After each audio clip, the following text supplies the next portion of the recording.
السلام علیکم every one, کیسے ہیں آپ سب؟ آج صبح کا موسم کتنا پیارا تھا، بارش کی بوندیں اور چائے ناشتے کی خوشبو۔ دل تو چاہ رہا تھا کہ چھٹی ہو جائے، لیکن ٹیچر کی ذمہ داری سب سے پہلے ہوتی ہے، تو میں بھی صبح کی بھاگ دوڑ میں لگ گئی۔ صبح کے بریک فاسٹ کی تیاری، لنچ باکس پریپریشن اور خود بھی ریڈی ہونا۔ بارش دیکھ کر بچوں کی طرح من میں میرے بھی تو یہ خیال آیا کہ کاش آج چھٹی ہو جائے، لیکن کیا کر سکتے ہیں، چھٹی تو ہوئی نہیں۔ پھر میں نے کہا چلو چھٹی نہیں ہوئی تو پریپریشن ہی کرتے ہیں۔ اور اکثر میرے ساتھ یہی ہوتا ہے، جب بھی صبح میں بارش ہوتی ہے اور مجھے خوشی ہوتی ہے، پھر بارش ختم ہو جاتی ہے، تو میں نے بھی دیکھا کہ بارش تھم گئی اور چھٹی کی امید بھی میری بالکل ختم ہو گئی، تو میں نے خود کو کہا چلو اب اسکول چلنے کا سمے ہے۔ کبھی ہم تھکتے تھے، لیکن اصلی سکون بچوں کی مسکان اور ان کی سیکھ میں ہے۔ تو میں بھی تیار ہو گئی، سمپل سا تیار ہو کر کے میں نے اپنے کرسی کی پیتی باندھی اور بس میں بیٹھ گئی۔ بس راستے پر یہی سوچتی ہوئی جا رہی تھی کہ دیکھو کس طرح سے بارش کی بوندیں ابھی تک اس بس کو نہیں چھوڑی تھی، اور ہم نے تو اسکول کے لیے اپنا گھر بھی چھوڑ دیا۔ اور اسکول پہنچے نا تو چاروں طرف بالکل سیلاب آیا ہوا تھا، ہر طرف اسکول میں پانی پانی، ایون کلاس روم میں بھی پانی بھرا ہوا تھا۔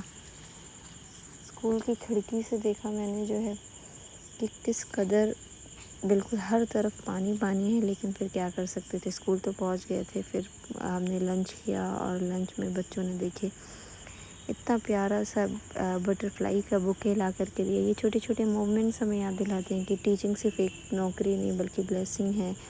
تو اپنا ٹیچنگ لرننگ ورک پورا کرنے کے بعد چھٹی ہوتے ہی بچے اپنے گھر کے پاس چلے گئے، اور ہم بھی اپنی DRD لے کر گھر کی طرف آ گئے۔ چھٹی کے بعد گھر لوٹتے ہوئے مجھے تھوڑا جلدی تھی آج گھر پہنچنے کی، کیونکہ میرے کچھ ڈاکیومنٹس تھے جو مجھے کسی کو سینڈ کرنے تھے، اور وہ میرے موبائل فون میں نہیں تھے۔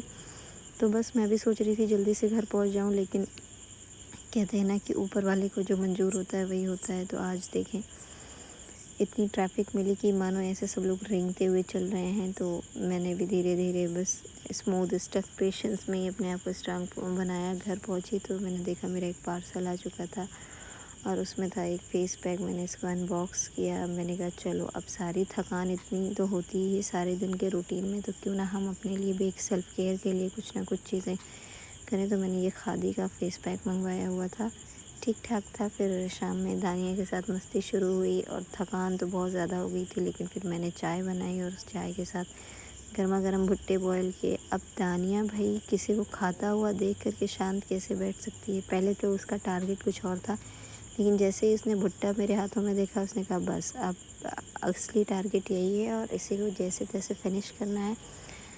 تو دانیہ کے ساتھ تھوڑی سی مستی کی، چائے بھٹا لے کر کے میں نے تھوڑی سی نیپ لی، اور پھر دیکھیں سو کر کے اٹھی، بچوں کا ہوم ورک کرایا، اپنا ڈنر کیا بچوں کے ساتھ۔ آج کے بلاگ میں بس اتنا ہی، بائے بائے۔